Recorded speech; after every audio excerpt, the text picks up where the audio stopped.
Yo, this is Jay from Straight Smoke Gaming, and in today's video, we're going to continue doing our series of the NFL offseason reviews.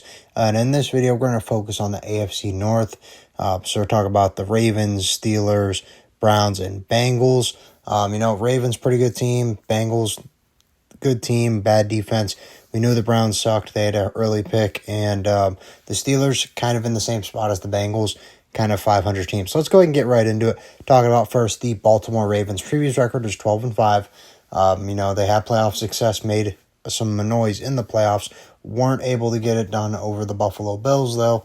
So, that sucks. Taking a look at the key adds, Jair Alexander, good corner when healthy. Big thing is, will he be healthy?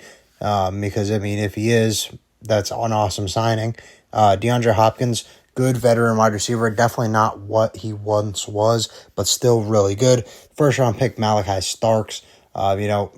Good safety to pair up with Kyle Hamilton. That secondary of Jair Alexander, Kyle Hamilton, Malachi Starks, and Marlon Humphrey is going to be ridiculous. And, Mike Green, feels like the Ravens always have a good pass rush, so that's just another pass rusher to fit in on the mix. So overall, they had a lot of really good and big signings. When you take a look at the departures, there weren't too many. They lost Tre'Davious White, not really that big of a deal, though, because they replaced him with Jair Alexander. And Justin Tucker, had some off-the-field issues, but he also statistically did not have as good of a year as he was used to having. So it did look like the right time to move on from him and look at the future at the kicker position in a different direction. So I understand that the Ravens, they still got their key pieces. I think that they have a solid chance to make the Super Bowl this year. I feel like I'm saying this every year, but just taking a look at the departures, as long as Derrick Henry still puts up the numbers that he was able to do last year. I know he is getting older, so that's interesting. It'll be interesting to see when he falls off or starts to decline a little bit. But, they got a lot of talent. I don't see any reason for them to slow down, so that's the Baltimore Ravens for you. Next up, the Pittsburgh Steelers. They had a very active offseason, as you could tell by the typing on the screen. Let's go over the key adds first. Aaron Rodgers. They lost Fields and Wilson, so they had to bring in a guy that was, a vet. It was a last-second signing. So Aaron Rodgers is the guy. Don't really hate that signing. DK Metcalf, they traded for him from the Seattle Seahawks. Good addition there, so can't complain too much there. Now to the defensive side of the ball, Darius Slay. Still a good corner. Definitely a little bit older, not what he once was, but still could really help this defense. Juan Thornhill, good safety. Division rival, I believe he was with the Browns last year. But, good safety should help that secondary. Jonnu Smith, Jonnu Smith, good solid tight end, another weapon for Rodgers. That was the big thing with the Steelers last year. It felt like they lacked a lot of weapons. So you could see that there's definitely something that they were aiming for this offseason.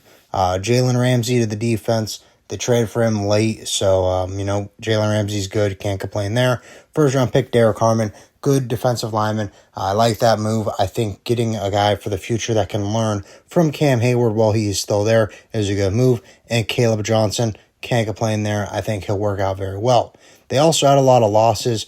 Najee Harris, he left, went to the Chargers. Justin Fields, now the new starting quarterback for the Jets. Russell Wilson, he's set to be the starting quarterback for the Giants as of right now. George Pickens got traded to the Cowboys. Mika Fitzpatrick got traded to the Dolphins. So overall, they went 10-7. Like I said, kind of a 500 team, really kind of missing an identity. But I do think with Aaron Rodgers and the additions that they made, there's a chance for the Steelers to have a good year this year. I just don't think it's good enough to get over the Ravens. Next up, the Cincinnati Bengals. So as you can see, not a lot of text on here because the Bengals really weren't that active this offseason. Previous record was 9-8. Like I said, kind of a 500 team just like the Steelers. But when you take a look at the key additions, Shamar Stewart, that's an interesting spot here because there's some contract disputes. So it could not be an addition if he doesn't sign. There's talks about him not signing and going back into the draft next year. So this is something to watch. I really don't think the Bengals are in a spot where they can afford to do this. I mean, I like Shamar Stewart. I think he's got a chance to be really good. I think he would fit in well on this defense. And, the Bengals need help on defense because they paid all of their stars on the offensive side of the ball, and it seems like they've just kind of punted when it comes to defense. They're just counting on Joe Burrow, Jamar Chase, T. Higgins, those guys to go out there and outscore whatever team they got to play. Taking a look at key departures, like I said, they kind of punted the ball on defense here. Jermaine Pratt, good linebacker. I believe he led their team in tackles. They released him to save money.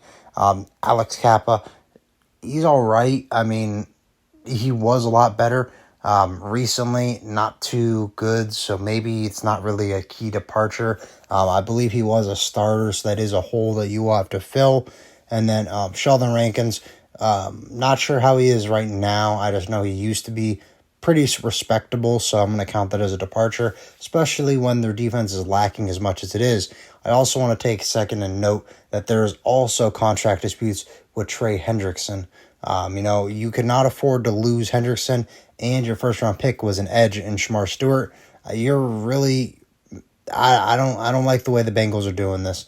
They're really getting really close to the edge here. It could really backfire on them, and I think that's what's going to happen.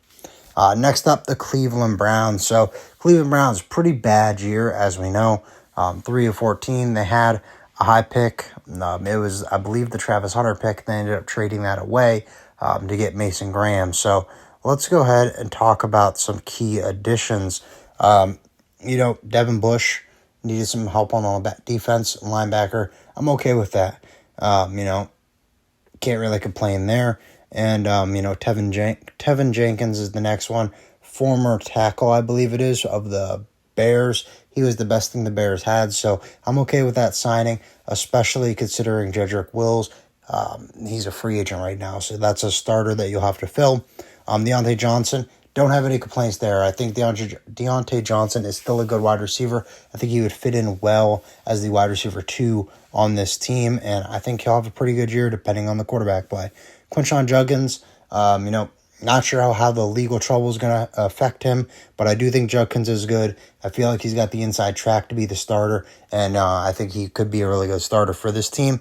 And then Carson Swearinger, good linebacker there, young linebacker. I think Devin Bush is going to be training him, or I guess mentoring him is a better word. And, there's still some other rookies that aren't on here. Mason Graham was a good pick. Can't complain there. He'll fit in well. The quarterbacks, whether it's Gabriel or Sanders, either one, I think that was a good move. When it comes to key departures, though, like I said, Jedrick Wills Jr., not signed yet, so they do have a chance to bring him back. He's not completely gone, but it's looking like he will be. Nick Chubb, he's gone. He's on the Texans. After that injury, never really looked the same, so they just kind of got out of that. Well, they could. And Zadarius Smith, good edge rusher there. So, it'll be interesting how that affects them. I don't have too many high hopes for the Browns. I think they'll have a good defense. Offense, I think, will struggle no matter who the quarterback is. But overall, that's your AFC North. I think there's some teams that are really good, and then there's some teams that are really bad. I think the Steelers will have a much better year than what they have had in recent years. I think the Ravens will also have a much better year than what they have had in recent years. I think the Ravens really have a chance to, I guess, make a run at the Super Bowl. But that's it for this video, so go ahead and comment down below. Let me know what you guys think. If you enjoyed, please remember to like and sub for more NFL content, and we'll see you in the next video. Bye, guys.